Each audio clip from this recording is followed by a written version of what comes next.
साथियों, आप लोगों ने एलन मस्क की बातों में आकर के खूब क्रिप्टो करेंसी में इंटरेस्ट ले ही लिया। एलन मस्क ने कहा कि क्रिप्टो करेंसी अच्छी है, मैं टेस्ला की गाड़ी क्रिप्टो करेंसी से बेचूंगा। आप तुरंत तैयार हो गए। एलन मस्क ने कहा कि नहीं, क्रिप्टो करेंसी से नहीं खरीदूंगा। आपने क्रिप्टो करेंसी को नीचे गिरा दिया।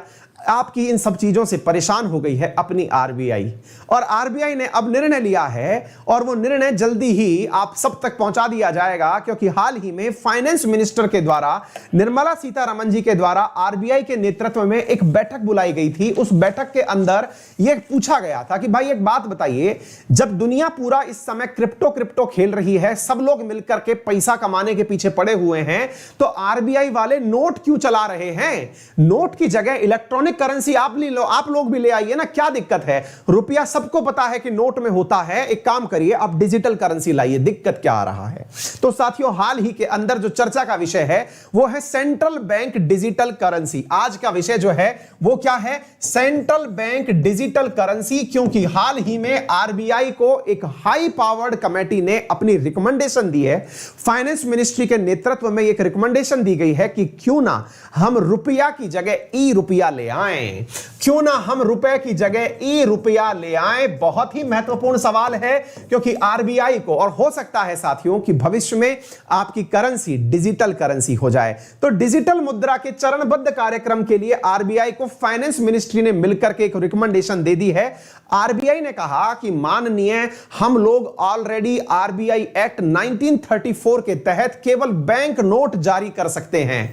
तो सरकार ने कहा कि सुपुत्र सुनिए, आप जो काम कर सकते हैं ये किसी एक्ट के माध्यम से कर सकते हैं, और एक्ट बनाने के लिए ही सरकार होती है। अगर हम आपसे कहेंगे कि डिजिटल करेंसी बनाइए तो आपको क्या दिक्कत है? बोले कोई दिक्कत नहीं है। तो हो सकता है साथियों कि भारत को जल्दी ही अपनी डिजिटल करेंसी मिल जाए। जो आप इन दिनों क्रिप्टो करेंसी में दिमाग लगाए हुए हैं, संभव है कि जल्दी ही। साथियों, इसका एक बहुत बड़ा एक्सप्लेनर जो है वो द हिंदू के अंदर कल ही प्रकाशित हुआ है। अगर आप चाहें तो आप इसे पढ़ सकते हैं। बहुत ही प्यारा एक्सप्लेनर लिखा हुआ है द हिंदू में। अगर आप खुद नहीं पढ़ते तो मैं आपके लिए इसको पढ़ दे रहा हूं, क्योंकि मैंने इसमें से ही आपका लेक्चर प्रिपेयर किया है। That is RBI planning A digital currency for India. ये कल का एक्सप्लेनर था, बहुत ही अल्टीमेट था। तो आइए अब इसके बारे में चर्चा करते हैं।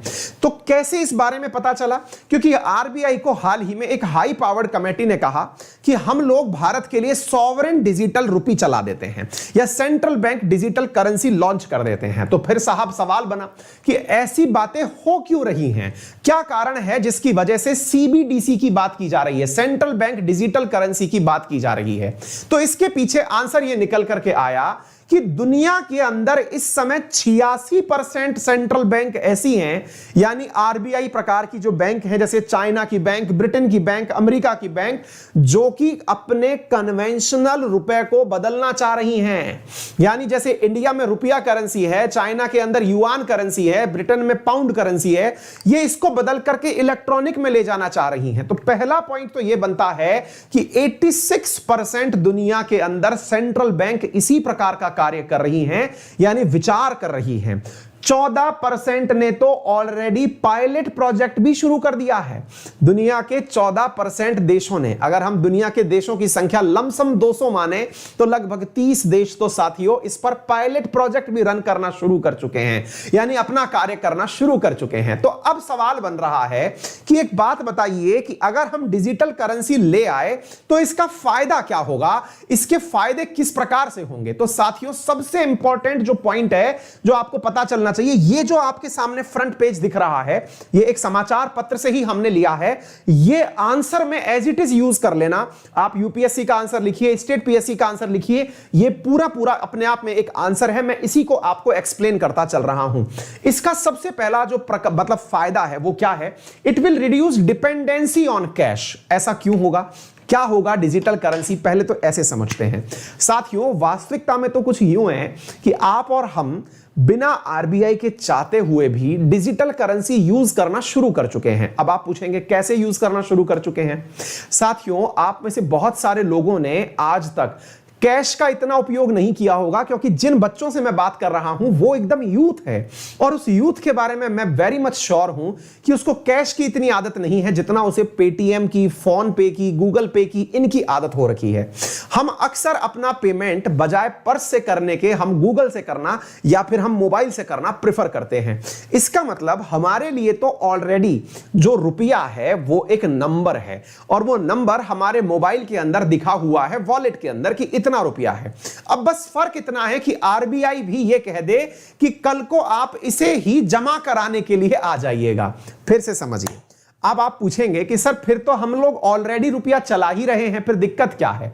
ये बिल्कुल ऐसे है, आप एटीएम की लाइन में गए, एटीएम की लाइन में आप खड़े हुए और वहां पर जाकर के आपने पिन कोड डाला, अपना पिन डाला, और पिन डाल के वहां से पैसे नहीं निकले। क्या निकला? आपके मोबाइल में एक मैसेज, टन से एक मैसेज आया कि आपके 1000 रुपए आपके मोबाइल के वॉलेट में डाल दिए गए हैं। अब आप इसका उपयोग कहीं भी कर सकते हैं, यानी कि रुपया गायब हो गया और आपके मोबाइल के अंदर एक नंबर आ गया। बिल्कुल वैसे ही जैसे आप पेटीएम पर एक नंबर ही तो देखते हैं, आप फोन पे पर एक नंबर ही तो देखते हैं, और देखते क्या हैं एग्जैक्टली अभी आपको अगर बैंक जाना पड़े और आपने कहा कि मुझे पैसे जमा कराने हैं, बैंक ने कहा ठीक है कराइए, लाइए फॉर्म भर दीजिए, लाइए पैसे पकड़ाइए, आपने तुरंत मोबाइल लिया और खच से मार दिया स्वैप कि सर आगे आपके अकाउंट में चेक करिए, इसे जमा कर लीजिएगा। कहने का मतलब यह हुआ कि यदि यह प्रक्रिया लागू हो गई तो जरा विचार करिए कि कितने सारी बैंकों का कारोबार ही खत्म हो जाएगा। आप इस बारे में विचार करिए, यदि डिजिटल करेंसी आ गई तो कितनी सारी बैंक ऐसी हैं जिन्हें मैन पावर कम करना पड़ सकता है। दूसरे तरीके से विचार करिए, कितनी सारी बैंकों के पास मैन पावर की आवश्यकता कम हो जाएगी और सरकार का खर्चा कम हो जाएगा। आप पूछेंगे ऐसा क्यों? क्योंकि यार पैसा बनाने के अंदर ना, रुपया बनाने के अंदर बहुत बड़ा पैसा खर्च करना पड़ता है। पहले कागज लाओ, स्याही लाओ, उसकी सुरक्षा सुनिश्चित कराओ, या तो केवल एक नंबर है जो कहीं पर भी बैठ करके किया जा सकता है, उसके अंदर बस आपको सिक्योरिटी उपलब्ध करानी है, फिर कहीं पर भी बैठ करके पूरी देश के रुपये को चलाइए। दिक्कत क्या आ रही है? अब आप पूछेंगे सर इसमें सिक्योरिटी चैलेंजेस भी हैं, तो वो तो हमने ऑलरेडी कहे हुए हैं कि इसके अंदर चैलेंजेस तो बहुत सारे हैं, सिक्योरिटी सबसे बड़ा चैलेंज है, लेकिन ऑलरेडी इंडिया का जो यूथ है वो डिजिटलाइज्ड हो चुका है, तो उसके लिए कुछ तो करना पड़ेगा। तो ऐसी स्थिति में आरबीआई को कहा गया है कि डिजिटल करेंसी ले आइए और आपका रुपया जो है वो चलने दीजिए, यानी कि अब आपका सिक्का नहीं, आपका ई सिक्का चलेगा, आपका रुपया नहीं, अब ई रुपया चलेगा। तो पॉइंट नंबर 1 क्या होगा?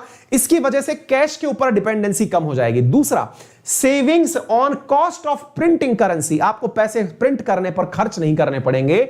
ए मोर रोबस्ट सेटलमेंट मैकेनिज्म, आपको अब आप सोच के देखिए ना, आप बैंक में पैसे जमा कराने गए, बैंक के अंदर प्रोसीजर आप इंतजार कर रहे हैं, भैया मेरे अकाउंट में आ गया क्या? आपने यहां से खट से ट्रांसफर किया और ऑलरेडी चला गया। आपके दिमाग में एक बहुत असमंजस की स्थिति बन गई। क्या असमंजस की स्थिति बन गई? सर ऑलरेडी भी तो हम यही चीज यूज कर रहे हैं। हमने कहा बिल्कुल कर रहे हैं, लेकिन अभी जो आप कर रहे हैं इसको यदि आप बैंक में जाकर कैश करवाने जाएं तो बैंक आपको इसे कैश में कन्वर्ट करके देगा, यह कंपलसरी है। यदि मान लीजिए कि आपके अकाउंट में 10,000 रुपए हैं, आप बैंक में गए और आपने कहा कि मुझे कैश चाहिए, तो बैंक आपको 10,000 रुपए के नोट निकाल के देगा।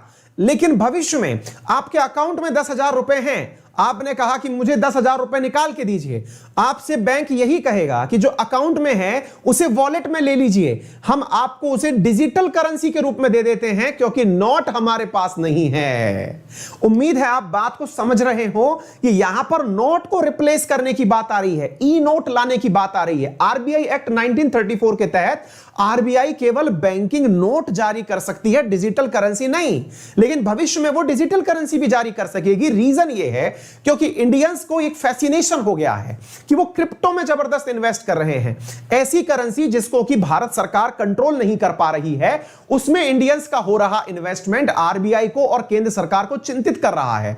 इस वजह से इसका विकल्प निकालने का प्रयास किया जा रहा है, ठीक है ना। Elimination of time zone difference in forex transaction, कई बार ऐसा भी होता है, आप रह रहे हैं अमेरिका में, आपने इंडिया में पैसा भेजना है, लेकिन पता चल रहा है कि वहां का बैंक जिस समय खुल रहा था इंडिया का नहीं खुल रहा है। इंडिया वाले जब अपना पैसा जमा करा रहे हैं तो वहां वाला नहीं खुल रहा है। आपको मालूम है, अगर ध्यान हो तो बांग्लादेश के अंदर जो अरबों रुपए की चोरी का प्लान हुआ था वो इसी कारण से हुआ था। मैंने कुछ दिन पहले आपको एक बहुत बड़ा एक केस पढ़ाया था जो कि वर्ल्ड की सबसे बड़ी चोरी होने वाली थी, जिसमें मैंने आपसे कहा था बांग्लादेश के अंदर बैंक के अंदर सेंधमारी का प्रयास साइबर हैकर्स ने बनाया था। वो इसी टाइम जोन के कारण तो बनाया था। अब जरा सोचिए कि अगर डिजिटल करेंसी आ गई तो टाइम जोन का कोई लेना देना ही नहीं है। अलग अलग देश में अलग अलग टाइम हो रहा हो, उससे बैंक को क्या फर्क पड़ने वाला है। आ गई बात समझ में। ये सारी चीजें होने वाली हैं। तो अब सबसे बड़ा जो अब सवाल बन रहा है कि यार इसको हम कैसे लेकर के आए, इसको होलसेल में लेके आए या रिटेल में, यानी कि केवल बड़े बड़े लोगों को ही दें या हर आदमी को दें, टेक्नोलॉजी किस प्रकार से लोगों तक पहुंचाएं, वैलिडेशन कैसे करें, अकाउंट की किस तरह से पहचान करें, डिस्ट्रीब्यूशन का फॉर्मेट क्या हो, ये तमाम बातें वर्तमान में सुर्खी का विषय बना हुआ है। तो उम्मीद है आप लोगों को यह बात समझ में आ गई होगी। अब आप पूछेंगे इस बारे में जानकारी कैसे पता चली, बाहर कैसे आई जानकारी। बाहर कैसे आई तो साथियों, ये टी रविशंकर हैं जो आरबीआई के डेप्यूटी गवर्नर हैं, जिनकी अध्यक्षता में ही इस कमेटी का निर्माण किया गया है जो डिजिटल करेंसी पर कार्य कर रही है। तो यहां से इनकी बातों से अखबार वालों ने यही कंक्लूजन निकाला कि जल्दी ही सेंट्रल बैंक जो है वो डिजिटल करेंसी लाने वाला है। अब ये सेंट्रल बैंक डिजिटल करेंसी जो होगी ये इलेक्ट्रॉनिक करेंसी होगी, लेकिन इसे पूरी तरह सरकार की मान्यता प्राप्त होगी। यानी आपके मोबाइल में एक नोट बना हुआ दिखाई देगा, उस पर भी लिखा होगा कि मैं धारक को इतने रुपए अदा करने का वचन देता हूं। यानी कि अब उस नोट को देख करके भी कोई आपको पैसे दे सकेगा, वैल्यू दे सकेगा। Can be converted to a traditional currency, appear to RBI balance sheet, आपके अकाउंट में जो पैसा है वो आरबीआई में शो किया जाएगा। ये तमाम चीजें जो है यहां पर होने वाली हैं। उम्मीद है आप सभी साथियों को यह बात बेहतरीन तरीके से समझ में आ गई होगी। ठीक है ना। चलिए साथियों आगे बढ़ते हैं। बहुत सारे देश इस पे काम कर रहे हैं, ये सुर्खी भी बन चुकी है इसके। तो आपका स्वागत है। मेरा रेफरल कोड है अंकित 10, जिसका उपयोग करके आप एसएससी कैटेगरी के अंदर 10% इमीडिएट डिस्काउंट प्राप्त करिए और स्ट्रेटेजी के डिटेल में पढ़िए। वहीं यूपीएससी की अगर हम बात करें तो वहां पर तमाम एडुकेटर्स की सभी की क्लासेस, इसके अलावा एक्सटेंडेड वैलिडिटी सहित तमाम चीजें आपको उपलब्ध होती हैं। Use my referral code Ankit 10 to avail it. इसके लिए करना क्या होगा, गूगल प्ले स्टोर पर जाइए, अनअकैडमी लर्निंग ऐप मोबाइल में इंस्टॉल करिए, वहां से मोबाइल नंबर में उसे इंस्टॉल करने के बाद मोबाइल नंबर से रजिस्टर करिए और रजिस्टर करने के बाद में गोल सेलेक्ट कर लीजिए। गोल सेलेक्ट करके पेमेंट ऑप्शन पर जाइए, पेमेंट करिए, रेफरल कोड अंकित 10